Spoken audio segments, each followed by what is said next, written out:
සාමාන්‍යයෙන් සතියන්තයක් දවස් 2ක් විතරක් වුණාට මේ සතියන්තය නම් ඊට වඩා දිගයි.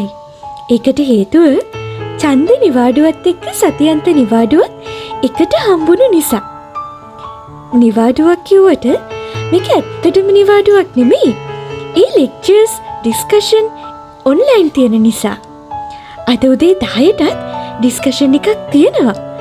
ඒකට ඕනි වැඩ ටික ඉක්මනින් ඉවර කරගන්න ගමන් තමයි මම මේ ඉන්නේ. ඩිස්කෂන් එකකදී ලෙක්චර් පුළුවන් අපෙන් ප්‍රශ්න අහන්න. කොහොම හරි ටිකක් ඉවර කරගෙන පුංචි විවේකයක් ගන්න මේ කොළ පාට ලෝකයේ අතරට මං ආවා.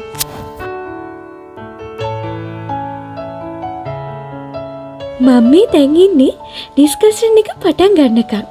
පැය 2ක ඩිස්කෂන් එකක් තමයි අද තියෙන්නේ. ඒ නිසා ඊට කලින් තේ එකක් බීලා පැය 2 ප්‍රබෝධවත් වෙන්න තමයි මම ලෑස්ති වෙන්නේ. පැය 2ක් කිව්වට ඊට වඩා වැඩි වෙලාවක් ඩිස්කෂන් එක තිබුණා. ඉතින් ඒක ඉවර වෙලා ආයෙමත් මම පාඩම් කරන්න පටන් ගත්තා.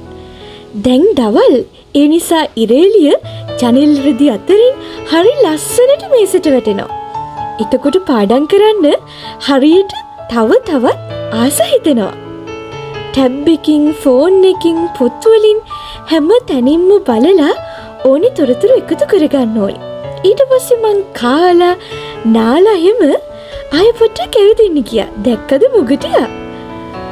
මේ කොළපාට ගස් අතරේ මල් අතරේ ඉන්නකොට හරියට දැනෙන්නේ අර කොයි තරම් වෙලාවක් මහන්සි වෙලා වැඩ කළත් ඒ මහන්සිය නැති වෙනවා කියලා. හරියට මේක පුදුම තරම් ඖෂධයක්. කාලා නාලා මං ආවයි පාඩම් කරන්න. හවස් වෙනකොට ආපහු හරි වෙනස් ලස්සනක් මගේ මේසෙට වැටෙනවා.